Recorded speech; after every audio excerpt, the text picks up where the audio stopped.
நாட்டாமை வலைவலி நண்பர்களுக்கு வணக்கம். இன்னைக்கு நம்மளோட முனைவர் நத்தம் சிவசங்கரன் அவர்கள் இணைஞ்சிருக்காங்க. அவங்க கிட்ட இந்த அஜித்குமார் அவர்களுடைய அந்த படுகொலை அது சம்பந்தமாக இப்போ ஒரு திடுக்கிடும் திருப்பம் ஒன்று நடந்திருக்குது. அது சம்பந்தமான தகவல்கள் அவர்கிட்ட கேட்டு தெரிஞ்சுக்க போறோம். ஆனா வணக்கம்னா. வணக்கம்.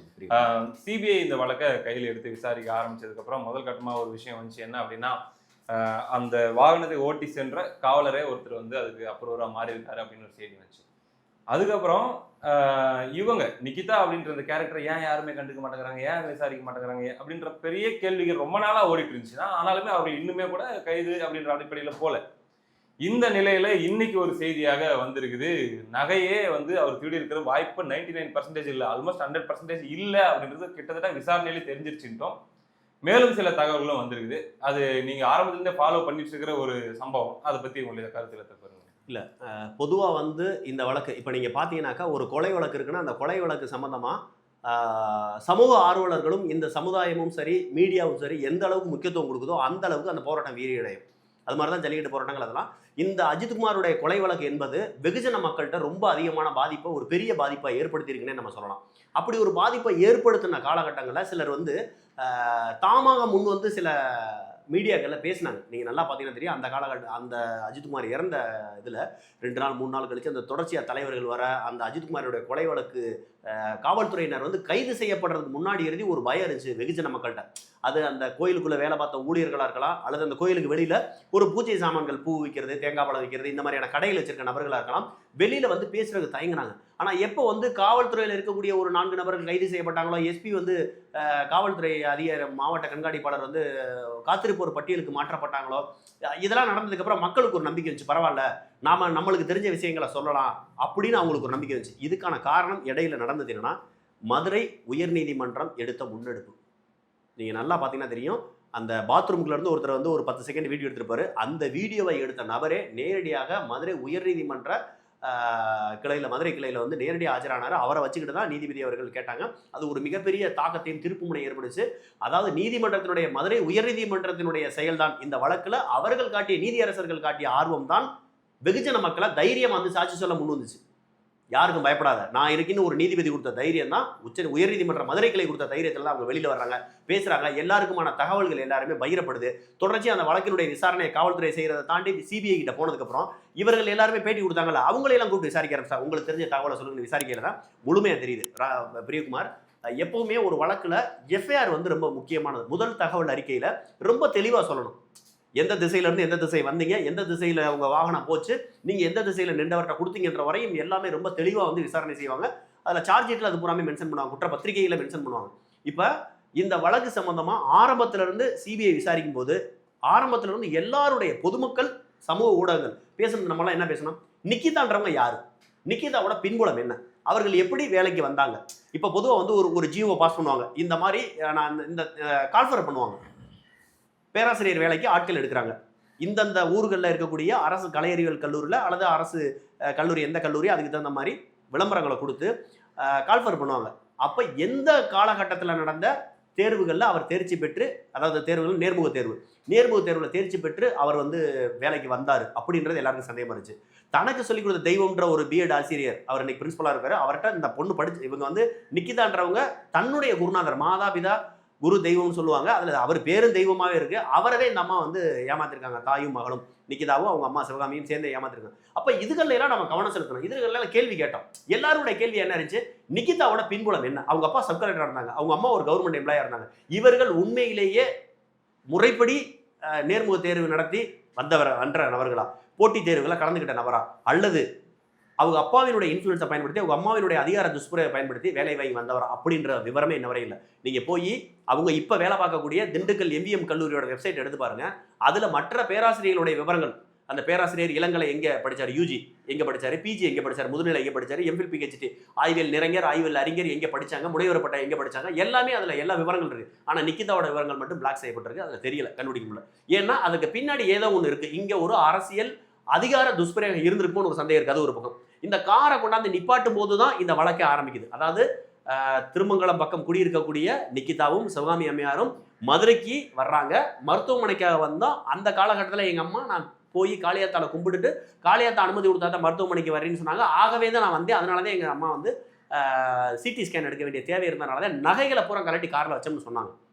இது ஒரு பக்கம். என்ன சொன்னாங்க, அஜித்குமார்கிட்ட காரை கொடுத்து காரை கொண்டு அஜித்குமார் நிப்பாட்டிட்டு வந்தார். திரும்ப போய் நான் கார் எடுத்து பார்க்க நகையை காணோம். இப்படி தான் அவங்க கொடுத்த வாக்குமூலங்கள். அதான் முதல் தகவல் அறிக்கையிலேயும் பதிவு செய்யப்படுது. ஆனால் உண்மை நடந்தது என்னன்னா, அவர் எடுத்த உடனே அஜித்குமார் கையில் காரை கொடுக்கல. அஜித்குமாருக்கு எடுத்துனா ஆரம்பத்தில் சொல்லணும்னா, அஜித்குமார் ஒரு காவலர். அவருக்கு கார் ஓட்ட தெரியாது, வாகனங்கள் ஓட்ட தெரியாது. டூ வீலர் விசாரணையில இந்த விஷயம் வெளியே வந்து இப்போ சிபிஐ விசாரணையில இந்த விஷயம் வருது. அதாவது முதலே தெரியும் அவருக்கு கார் ஓட்ட தெரியாதுன்ற விஷயம் தெரியும். அப்படியே அந்த நபர்கிட்ட எப்படி கொடுத்தீங்கன்னு கேட்குறப்ப ஒரு விளக்கம் சொன்னாங்க, ஆட்டோ டிரைவரை கூப்பிட்டு எடுத்து பார்க் பண்ண சொன்னாங்க. ஆனால் உண்மை நடந்தது என்னன்னா, நான் உங்களுக்கு சொல்றேன். இது அப்படியே ஒரு ஃப்ளோ சார்ட் மாதிரி வச்சுங்க. ஒரு இது மாதிரி நிக்கிதா வந்த உடனே சாதியை கொடுத்த நபர் யாருன்னா அருண்குமார்ன்ற நபர்கிட்ட கொடுக்குறாங்க. அவங்க யாருன்னா அந்த கோயிலில் இருக்கக்கூடிய மற்றும் ஒரு ஊழியர். அது காவலராக இருக்கலாம், மற்ற ஊழியராக இருக்கலாம். ஏன்னா நிக்கிதான்ற நபர் அந்த கோயிலுக்கு ரெகுலராக வரக்கூடிய நபர். அவர் ஒரு அரசியல் செல்வாக்குடைய ஒரு நபர். ஆகவே அந்த காரெல்லாம் வந்து பார்க் பண்ணிட்டு பார்க்கிங்கில் நடந்து வரக்கூடிய நபர் கிடையாது. அந்த வாயில் படியிலே வந்து இப்போ வந்து துர்காமா போய் இறங்கினா எப்படி இருக்கும், ஸ்டாலின் அவர்களுடைய மனைவி எப்பவுமே போய் கோயில் வாசப்படியில தான் இறங்குவாங்க. அந்த மாதிரி உள்ளுக்குள்ள கோயிலுக்குள்ள கார் போறாத அளவுக்கு வசதி இருந்தால் கோயில் கருவறைக்குள்ளே போயிடுவாங்க, அது வேற. ஆனால் இந்த நிக்கிதான்றவங்க கோயில் வாசப்படியில் வந்து காரை இறங்கிட்டு ஒருவேளை அவங்க அம்மாவுக்கு முடியல அதனால கூட்டிட்டு போறோம் கூட வச்சுக்கலாம், தவறு இல்லை. ஒரு வயோதிகம், எல்லாருக்கும் வயோதிகம் வரும். அப்ப காரை நிப்பாட்டினோடனே அவங்க சாதியை கொடுத்தது யாருன்னா அருண்குமார்ன்ற ஒரு நபர்கிட்ட கொடுக்குறாங்க. அருண்குமார் சாதியை வாங்கி அஜித்குமார் அதான் பார்க்கிங்ல போய் நிப்பாட்டிடுறாரு. வண்டி ஓட்டுறதே அருண்குமார் தான். அஜித் வந்து காருக்குள்ளேயே போல ஒண்ணுமே செய்யல. முத சாதியை வாங்குறவர் அருண்குமார் காரை கொண்டு பார்க்கிங்ல நிப்பாட்டிட்டு சாதியை அஜித் கிட்ட கொடுக்குறாரு. அஜித் அந்த சாதியை வாங்கி கோயிலுக்குள்ள போயிட்டாங்க நிக்கிதா. காரை நிப்பாட்டிட்டு அம்மாவை கூட்டிக்கிட்டு நிக்கிதா போயிடுறாங்க. இந்த அம்மாவை கூட்டிட்டு போக நிக்கிற இந்த கேப்ல தான் போய் வீல் சேர் எடுத்துட்டு வந்து கொடுக்குறாரு அஜித். இப்போ இந்த வீல் சேரை எடுத்துட்டு வந்து இங்கே கொடுக்குறாரு. இவங்க உள்ள கொண்டு போயிடுறாங்க. இந்த பக்கம் அருண்குமார் போய் காரை நிப்பாட்டிட்டு வர்றாரு. வந்த உடனே அஜித் கிட்ட சாவியை வந்துட்டு அவர் கிளம்பிடுறாரு. இவர் அஜித் கொண்டு போய் திரும்ப நிக்கிதாட்ட கொடுத்துறாங்க. Chapter close. அடுத்து அவங்க வாட்டுக்கு கோயில பூரா சுத்துறாங்க. அப்ப கோயிலுக்குள்ள சுத்தும் போது அஜித்குமார் அந்த இடத்துல இல்ல. பாதி நேரம் இருந்திருக்கலாம் அல்லது கிளம்பி பக்கத்துல இருந்திருக்கலாம். திரும்ப உள்ள போய் வழிபாடுகள்லாம் முடிஞ்சு அவங்க தான் பெரிய செல்வாக்கான நபர்கள் எல்லாத்தையும் முடிஞ்சு திரும்ப வெளியில வரையில நிக்கிதா பார்க்கிங்ல இருந்து கார் எடுக்கணும். அப்ப சாவியை கொடுத்து இதை எடுத்துட்டு வாங்கன்னு சொன்ன நபர் யாருன்னா கோயில் ஊழியர் கண்ணன். வேற ஒரு கேரக்டர் உள்ளவர். வேற ஒரு கேரக்டர் கோயில் ஊழியர்னா அவர் ஒரு ஆபீஸ்ல இருக்கக்கூடிய ஸ்டாஃபா இருப்பாங்க. அந்த கண்ணன்ட்ட தான் நிக்கிதா சாவியை கொடுக்குறாங்க. கண்ணன்ட்ட இருந்து சாவியை கண்ணன் கொண்டு போய் அஜித் கிட்ட கொடுத்து கார் எடுத்துட்டு சொல்றாரு. அஜித்துக்கு தான் கார் ஓட்ட தெரியாது. இப்ப அஜித் என்ன பண்றாரு, அங்க இருந்து தினகரன்ற ஒரு நபரை ஓட்டுறதுக்காக எடுத்துட்டு வந்து காரை கொண்டாந்து நிக்கிதா கையில ஒப்படைக்கிறாங்க.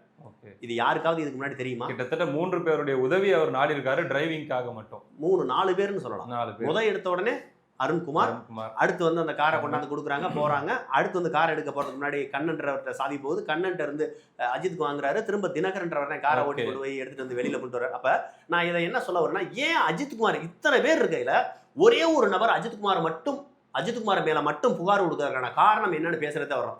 அப்ப நகை திருடுனது உண்மையா இல்லையா, அதை அடுத்து அதுக்குள்ள போகும். இப்ப நம்ம சொல்ல வர்றது, இந்த காரை கொண்டு போய் நிறுத்துறதுக்கும் மீண்டும் அந்த காரை எடுத்துட்டு வர்றதுக்கும் இத்தனை பேர் காரினுடைய சாவி இத்தனை பேர் கையில கை மாறி இருக்கு. ஏன் இத்தனை பேரையும் புகார் சொல்லாம இப்படியெல்லாம் சாவி போச்சுன்னு சொல்லாம அஜித்குமாரை மட்டும் சொல்லியிருப்பாங்கன்னு நம்மளுடைய யூகம் என்னன்னா, இது எல்லாமே முடிஞ்சதுக்கு அப்புறம் அஜித்குமார் தான் இந்த வீல் சேரை எடுத்துட்டு வந்ததுல இருந்து சிவகாமி அம்மையாரை உள்ள கூட்டிட்டு போறதுக்குலாம் உதவி செஞ்சிருக்காரு. வந்து ஆளுங்களை கூப்பிட்டு கார் நிறுத்துறதுக்கெல்லாம் பேசியிருப்பாப்ல. இது எல்லாம் எப்பவுமே நீங்க போனீங்கன்னா உங்களுக்கு தெரியும். ஒரு அபார்ட்மெண்ட்ல குடியிருக்கிறோம். ஒரு அபார்ட்மெண்ட்ல குடியிருக்கிறீங்கன்னா உள்ள போகையில செக்யூரிட்டி வணக்கம் சொல்லுவாரு, வருவாரு. இந்த வணக்கமே யாருக்கு சொல்லுவாங்கன்னா, ரெகுலரா செக்யூரிட்டியை கவனிக்கக்கூடியவங்களுக்கு. அது காசு கொடுக்கலாம், பணம் கொடுக்கலாம், தீபாவளி டயத்துல ஒரு கிஃப்ட் கொடுக்கலாம், ஸ்வீட் பாக்ஸ் கொடுக்கலாம்.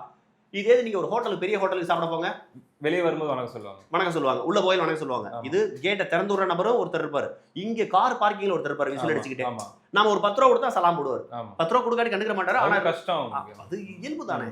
அது மாதிரி காரை கொண்டாந்து நிப்பாட்டையில சரி, போகையில சரி, வரையில சரி உதவி செய்த நபர் அஜித்குமார்.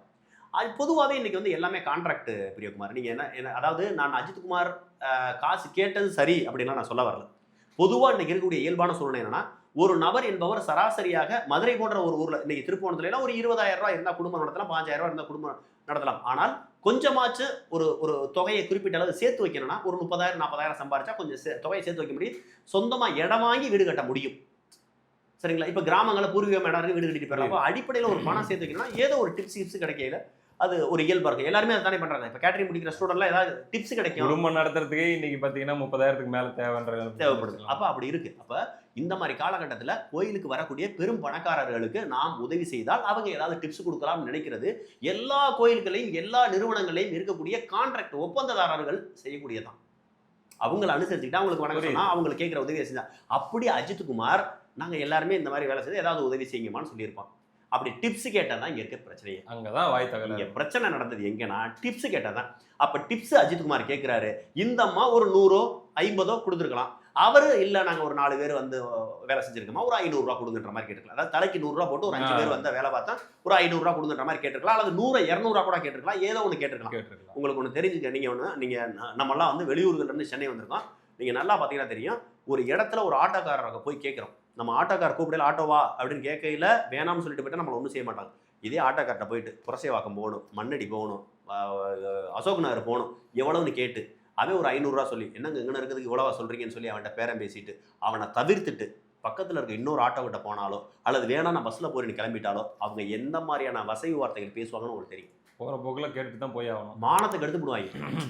புரியுதா? மானத்துக்கு எடுத்துருவாங்க. அப்போ நம்மளுக்கு ஒரு ஆத்திரமும் கோபம் வரும். இது மாதிரி ஒரு அந்த ஒரு ஈகோவில் ஒரு சில வார்த்தைகள் கூடும் குறை. 2 பேருக்குள்ள நம்மளுக்கிட்ட வந்து நீங்க நான் கேட்டதை குடுக்காட்டி ஒரு கோபம் வரும். இது மாதிரி இதே நீங்க ஒரு பஸ் பாமணி பஸ் ஏற போங்க, கூப்பிட்டுட்டே இருப்பேன், மதுரையா திண்டுக்கலா வாங்க வாங்கன்னு கூப்பிட்டுட்டே இருப்பேன். நம்ம ஒருவேளை அவனை கண்டுக்கிறாம இன்னொரு அவனுடைய போட்டியாளர் தெரியும், இன்னொருத்தரும் மதுரை பஸ் தான் புக் பண்றான்னு தெரிஞ்சு நம்ம அவன்கிட்ட போனோம்னா எதிர்த்தேன் எங்கள்கிட்ட ஓசியா வந்த நாங்கள் கூட சொல்லிட்டோம்னா வந்து உரண்டை எழுப்பான் வம்பெடுப்பான். இப்படி வார்த்தை பரிமாற்றம் இது இயல்பா நடக்கிறது. நான் சொல்ல வருவது கோயில்ல மட்டும் இல்ல, எல்லா இடங்களையுமே தனக்கு ஒரு ஆதாயம் கிடைக்காட்டி ஏதோ ஒரு இடத்துல அவங்களுக்குள்ள வாக்குவாதம் வரும். அது மாதிரி அஜித்துக்கும் நிகிதாவுக்கும் வாக்குவாதம் வந்திருக்கணும். அந்த வாக்குவாதத்தின் உச்சபட்சமாக நான் யாருன்னு உனக்கு காட்டுகின்ற ஒரு வீராப்பு, வீம்பு, ஈகோ, இதுதான் நிகிதாவுக்கு. இதைத்தான் அப்படியே போய் போலீஸ் ஸ்டேஷன்ல என் நகையை திருடிட்டான்னு சொல்றாங்க. உண்மை நடந்தது என்னவாக இருக்கும் என்றால் காலம் உணர்த்தும், கண்டிப்பாக உணர்த்தும். அது அஜித்குமார் விஷயத்துல நிறைய விடயங்களை வெளியில கொண்டாந்துச்சு. பல விடயங்கள்ல காலம் தான் நிறைய விஷயத்தை கொண்டாந்து கொஞ்சம் கொஞ்சமா தகவல் கொண்டாந்து சோசியல் மீடியாவில் சேர்க்கும். உண்மையிலே இன்னும் கொஞ்ச நாள் இன்னைக்கு நிகிதா யாருன்றது இவ்வளவு தெரிஞ்சிருச்சு. பார்க்கிங் பண்ணதுலே எத்தனை பேர் சம்மந்தப்பட்டிருக்காங்க. இன்னும் காலம் உணர்த்தும். நிகிதாவினுடைய நகை வச்சிருந்தாங்கன்னு சொல்றதே பொய். உண்மையிலேயே அவர்கள் நகை வைத்திருக்க வாய்ப்பு இல்லை. நகை காணாமல் போனது என்று சொன்னது பொய். அதை அஜித்குமார் தான் பர்டிகுலரா திருடி இருப்பேன்னு சொல்லி சந்தேகப்பட்டதும் பொய். தன்னுடைய ஈகோ, தன்னைக்கிட்ட 100 ரூபா கேட்டதே அதிகமா கேட்டிருக்காங்க. அப்போ அஜித்குமாருக்கு நிக்கிதாவுக்கு ஒரு வாக்குவாதம் வந்திருக்கு. அஜித்குமார் கொஞ்சம் வாயை கூட ஓவரா பேசியிருக்கலாம், நிறைய கூட பேசியிருக்கலாம். புரியுதா? இந்த இந்த அந்த அந்த அவமானமோ அந்த ஈகோவோ அந்த கோவமோ, நான் எவ்வளவு பெரிய ஆளு, என்னைய ஏத்து பேசிட்டியா, ஒரு சாதாரண செக்யூரிட்டி இப்ப பேசிட்டியேன்னு சொல்லிட்டு அந்த ஆத்திரத்தின் கோவத்துல தனக்கு பொதுவா ஈகோ தான் பெரிய பெரிய அதிகார துஷ்பிரயோகங்களை எல்லாம் செய்ய வைக்கும். அப்படி அதிகார துஷ்பிரயோகத்துல அஜித்தை திட்டமிட்டு சிக்க வச்சு அது கொலையில போய் முடியும்னு நிகிதா எதிர்பார்க்கலாம். என்ன நிகிதாவோட நோக்கம் என்னவா இருந்திருக்குன்னா, நம்ம இதுல 2 விடையும் பார்க்கலாம். அடிச்சு கொள்ளுங்கன்னு அவங்க சொல்றதுக்கான நோக்கமா இருந்திருக்க வாய்ப்பு இல்லை. ஏன்னா நம்ம ஒரே நபர் மேல சார்ஜ் பண்ண வேண்டிய தேவையில்லை. ஆனால் மாறாக என்ன நடக்குதுன்னா, நான் யாருன்னு பாடம் கத்து கொடுக்குறேன், நான் யாருன்னு பாடம் கத்து கொடுக்குறேன். ஏன்னா ஏற்கனவே இந்த அம்மா அந்த கோயிலுக்கு அடிக்கடி வர்றதுனாலதான் அங்க இருக்க ஆபீசர்ஸ் எல்லாமே இவங்களுக்கு எல்லா வகையான தேவைகளையும் பூர்த்தி செய்யறாங்க. அப்படி இருக்கும்போது மீண்டும் நான் இந்த இடத்துக்கு வந்தாக்க நான் யாருன்னு நீ தெரியணும், உனக்கு தெரியணும், என்னைய பார்த்து நீ நடுங்கணும். அப்படிங்கிற மட்டும் தான் அவங்களோட அந்த ஆட்டிடியூட் தான் இன்னைக்கு இந்த இடத்துல அந்த ஆட்டிடியூட் தான் இப்ப சிங்கேடிக்க விட்டுருக்கு ரோடோட. இதுதான் உண்மை. இதுக்காக தான் அவங்க காவல்துறையில போறாங்க, புகார் அளிக்கிறாங்க. மேலும் மேலும் இருக்கக்கூடிய உயர் அதிகாரிகள் போற எக்ஸெட்ரா நம்ம ஏற்கனவே சொன்னதான் இது சட்டசபையில என்ன சொல்றது, தலைமைச் செயலகத்துல வேலை கூடிய ஒரு உயர் அதிகாரியுடைய அழுத்தம், அது வந்து மாவட்ட காவல்துறை கண்காணிப்பாளருக்கோ அல்லது உதவி காவல்துறை கண்காணிப்பாளர், ஆய்வாளர், இப்படி எல்லா பக்கங்களையும் அழுத்தத்தை கொடுத்து ஒரு ஸ்பெஷல் டீமை வர வச்சு அடிச்சு கொலை பண்ண வச்சு எல்லாமே செஞ்சு முடிச்சு இப்போ ஒரு என்ன சொல்றது, இது வந்து இன்னொரு காவல்துறை மரணம் நடந்துடவே கூடாது, லாக்அப் டெத் நடந்துடக்கூடாது ஒரு முற்றுப்புள்ளியா இருந்தாலும் கூட இந்த வழக்கு சரியான விசாரணையில சரியான திசையில அந்த விசாரணை அமையணுங்கிறது எல்லாருடைய கருத்தா இல்ல. இப்ப நல்ல ஒரு விசாரணை வளையத்துக்குள்ள அவங்க சிக்கிட்டாங்கல்ல. சிபிஐ வந்து இதை கையில் எடுத்து இப்ப நிகிதாவே விசாரிச்சு இப்ப வந்துருச்சு. செய்தி ஊடகங்கள்லயே கிட்டத்தட்ட அதிகாரப்பூர்வமாவே நகை இருந்ததுக்கான வாய்ப்பு இல்லை. அஜித்குமார் வந்து அந்த சாவியை வாங்கலன்ற இவ்வளவு செய்திகள் வந்துருச்சு இல்ல. இப்ப அடுத்து அவங்க வசமா இனிமேலாச்சும் அந்த கைது அப்படிங்கிற ப்ராசஸ் நோக்கி போறதுக்கு நீங்க இன்னும் பாருங்க, இன்னும் வரையும் இதுல இருக்கிற ஒரு மர்மம், நிகிதா யாருன்னு இந்த வழக்குல தெரியும் போது நிகிதாவால் பாதிக்கப்பட்டு நிகிதாவை எதுவுமே செய்ய முடியாத, பணத்தை இழந்த, திட்டமிட்டே நிகிதா ஏமாத்திருச்சுன்னு சொல்லி வெளியில வந்து இவ்வளவு பேர் பேட்டி விட்டுருக்காங்க. இந்த அரசு ஒரு நடவடிக்கை எடுத்திருக்கா? இப்ப நீங்க ஒரு சில இடங்கள் எல்லாம் பாத்தீங்கன்னா ஒரு பெரிய ஃபினான்ஸ் கம்பெனி இருக்கும், ஒரு நிதி நிறுவனம் இருக்கும். அந்த நிதி நிறுவனம் வந்து பணத்தை ஏமாத்திருக்கும். பணத்தை ஏமாத்தின உடனே என்ன பண்ணுவாங்க, பொதுவா இப்போ ஒரு மாவட்டத்துல ஒரு 4-5 மாவட்டங்கள்ல இந்த தவறு நடந்திருக்குன்னா பொதுவா ஒரு இடத்துல வந்து சென்டர் பாயிண்டா வச்சு இந்த மாவட்ட கண்காணிப்பாளர் அலுவலகத்துல வந்து இந்த விஷயம் சம்பந்தமாக பாதிக்கப்பட்ட நபர்கள் பூரா பொதுவா ஒரு புகார் கொடுங்கன்னு சொல்லுவாங்க. அப்போ இந்த புகாரெல்லாம் ஒரு இடத்துல வாங்குறதுக்கும் ஒரே தலைமையின் கீழ் விசாரணை நடக்கிறதுக்கும் சரியா இருக்கும். அப்போதைக்கு அந்த ரேஞ்செல்லாம் பார்க்க மாட்டாங்க, நீ குடியிருக்கிற ஊர் எது, நீ எந்த மாவட்டம் அப்படிலாம் பார்க்க மாட்டாங்க. இந்த இடத்துல வந்து கொடுங்க அப்படின்னு சொல்லி அது பொதுவான இடமா இருக்கலாம். இப்போ தென் மாவட்டங்கள்லாம் மதுரையில் வந்து ஒரு பொதுவான இடத்த வச்சுக்க, அல்லது அதிக மக்கள் பாதிக்கப்பட்டது எந்த மாவட்டமா, திண்டுக்கல் அதிகமாக பாதிக்கப்பட்டிருக்காங்க அந்த ஊரில் வந்து ஒரு மாவட்ட காவல்துறை கண்காணிப்பாளர் அலுவலகத்தில் இந்த ஆய்வாளர்கிட்ட கொண்டாந்து கொடுங்க அப்படின்ற மாதிரி அங்கேயே ஸ்பெஷல் டீம்லாம் இருக்கும், அப்படிலாம் செய்வாங்க. அது மாதிரி ஏன் செய்யவே இல்லை இந்த அரசு? புரியுது. இன்னும் வரை இவங்க சொல்ற கணக்குலயே பாத்தீங்கன்னா கிட்டத்தட்ட ஒரு 3-4 கோடி வந்துருச்சு. இது வரைக்கும் 10 லட்சம் 5 லட்சம் 20 லட்சம் 30 லட்சம் ஒரு 20 பேருக்கு பக்கம் கொடுத்தாங்க. எப்படி பார்த்தாலும் ஒரு 3 கோடி 5 கோடி அந்த அளவுக்கு ஏமாற்றம் நடந்திருக்கு. ஏன் இதுக்கு அரசாங்க நடவடிக்கை எடுக்கல? ஐயா, அஜித் குமாரினுடைய கொலை வழக்குக்காக சிபிஐ விசாரிக்குது. அந்த விசாரணை நல்லபடியா போகட்டும், அது நல்லா நடக்கும் நம்புறோம். கண்டிப்பாக நல்லா நடக்கும். என்ன காரணம்னா மதுரை உயர்நீதிமன்ற கிளை அதை கண்காணிக்குது, தலையிட்டு இருக்கு, முழுமையா கண்காணிக்குது. சூமோட்டாவை எடுத்து நடத்திக்கிட்டு இருக்காங்க அவங்க. அதனால அது ஒரு பக்கம் நடந்துகிட்டே இருக்கணும். ஏன் நிக்கிதாவினுடைய மறுபக்கத்துல மற்ற புகார்களை எல்லாம் தூசி தட்டி எடுக்கக்கூடாது? அதுல எத்தனை இடத்துல திருமங்கலத்துல எஃப்ஐஆர் போட்டிருக்காங்க, மதுரையில ஒரு இடத்துல எஃப்ஐஆர் போடுறாங்க. ஏன் அந்த எஃப்ஐஆர்லாம் ஒருங்கிணைச்சு மதுரையிலேயே ஒரு விசாரணை குழுவை போட்டு ஒரு இன்ஸ்பெக்டர் தலைமையில இந்த பூராத்தையும் புகார்களை வாங்குங்க. இதெல்லாம் நினைச்சுன்னா மாபெரும் தண்டனை கிடைக்கிறது வாய்ப்பு இருக்கு. அதையே அது அப்பதான் பிரியகுமார் நம்ம நினைக்கிறோம், உண்மையிலே நிக்கிதாவுக்கு பின்னாடி எந்த அளவுக்கு இன்ஃபுளுன்ஸ் இருக்கு, எந்த அளவிற்கு அதிகார துஷ்பிரயோகம் இருக்கு, இன்னமும் அந்த அம்மா எந்த அளவுக்கு பக்கபலமா இருக்கு அப்படின்றது இந்த மற்ற புகார்களை விசாரிக்காமல் இருப்பதற்கு அதுக்கு ஒரு எஃப்ஐஆர் போட்டிருக்கல, அந்த எஃப்ஐஆருக்கான விசாரணை நடத்தணும்ல. பாதிக்கப்பட்டு ஒருத்தர் பேட்டி கொடுக்குறாரு, அவனை கூப்பிட்டு ஒரு பதிவு செய்யணும்ல, வழக்கு பதிவு செய்யணும்ல. நாம இந்த காணொலி வாயில அவங்களுக்கு சொல்றது, யாரெல்லாம் பேட்டி கொடுத்தீங்களோ அவங்க மீண்டும் ஒரு முறை அந்த புகாரை மீண்டும் ஒரு முறை மாவட்ட காவல்துறை கண்காணிப்பாளருக்கும் நீங்க வசிக்கக்கூடிய காவல்துறை ஆய்வாளருக்கும் ஒரு புகாரா கொடுங்க. இணையதளம் மூலமாக முதலமைச்சர் தனிப்பிரிவுக்கு புகாரா கொடுங்க. இதெல்லாம் ஆவணப்படுத்துங்க. இதுகளை எடுத்துக்கிட்டு இதே மதுரை உயர்நீதிமன்ற கிளைக்கு போங்க. ஒரு 30 நாள் டைம் கொடுங்க. காவல்துறை நடவடிக்கை எடுக்கல, தமிழ்நாடு முதலமைச்சர் நடவடிக்கை எடுக்கல, உங்களுக்கு வழக்கு பதிவு செய்யல, அல்லது பதிவு செய்யப்பட்ட வழக்குக்கு சார்ஜ் ஷீட் போடுறேன்னா நேரடியாக உயர்நீதிமன்ற மதுரை கிளை அணுங்கள்னு இதன் மூலமா நம்ம ஒரு கோரிக்கை வைக்கிறோம். ஒரு பக்கம் அந்த நிக்கிதான்ற நபர் சிபிஐ விசாரணையை போயிட்டு வரையில அவங்கள பாத்தீங்களா, அவங்க ஒரு பேட்டி கொடுத்துருப்பாங்க. எங்களுக்கு அழுகிறதுக்கு கண்ணீரே இல்லை, நாங்கள் அழுது முடிச்சிட்டோம், எங்கள்கிட்ட இனிமேல் அதாவது அழுகிறதுக்கே கண்ணீர் இல்லைன்னா என்ன அர்த்தம்னா நாங்கள் உச்சபட்ச துக்கத்தை அனுபவிச்சு முடிச்சிட்டோம், இனிமேல் எங்களுக்கு அது பழகிருச்சு, எங்களுக்கு அந்த துக்கம் தொண்டை அடைச்சதெல்லாம் தாண்டி போயிருச்சு அப்படின்னு அவங்க சொல்றாங்க. அப்படின்னாக்க அவர்களுடைய முகம், அவங்களுடைய மேக்கப்பு, அவங்களுடைய தோரணை இதெல்லாம் பார்த்தாலே உங்களுக்கு தெரியும் அவர்கள் அப்படி ஒன்று நினைக்கவே இல்லை. அவர்கள் என்ன நினைக்கிறாங்க, எவ்வளோ பிரச்சனை, எவ்வளோ பெரிய பிரச்சனை நடந்தாலும் ஒரு 5 நாள் 10 நாள் தான் அந்த பிரச்சனையை பேசுவாங்க. அதற்கப்புறம் அந்த மக்கள் இந்த பிரச்சனையை மறந்துடுவாங்க, வேற பிரச்சனை வந்துடும், வேற பிரச்சனையில் போயிடுவாங்கன்னு நினைக்கிறாங்க. ஆனால் நாம இந்த ஊடகங்களில் பேசக்கூடிய நபர்கள், ஊடகவியலாளர்கள், சமூக செயற்பாட்டாளர்கள், நாம் தமிழர் கட்சி போன்ற பொதுநல கட்சிகள் இதை அவ்வளோ சீக்கிரம் கடந்து போக மாட்டோம், விட்டுற மாட்டோம். இதை நம்ம மக்களுடைய இயல்பு மறக்கிறது. ஆனால் போராளிகளுடைய வேலை மக்களுக்கு நினைவுபடுத்திக்கிட்டே இருக்கிறது. அந்த நினைவை தொடர்ச்சியாக நம்ம நினைவுபடுத்தினா தான் இதுக்கான ஒரு தீர்வு ஏற்படும். இந்த நிக்கிதாவினுடைய செயல்பாடுகளை முழுமையாக சிபிஐ கண்காணிக்குது. நிக்கிதாவினுடைய பழைய குற்றங்களை தமிழ்நாடு அரசு மீண்டும் எடுத்து விசாரணை செய்யணும்னு நாம் தமிழர் கட்சி சார்பாக கோரிக்கை வைக்கிறோம். புரியுதுங்கண்ணா. இவ்வளோ நேரம் பல்வேறு கேள்விகளுக்கு உங்களுடைய நேரத்தை ஒதுக்கி உங்களுடைய கருத்துக்களை பகிர்ந்து கொண்டதுக்கு மிக்க நன்றி. நன்றி பிரியகுமார்.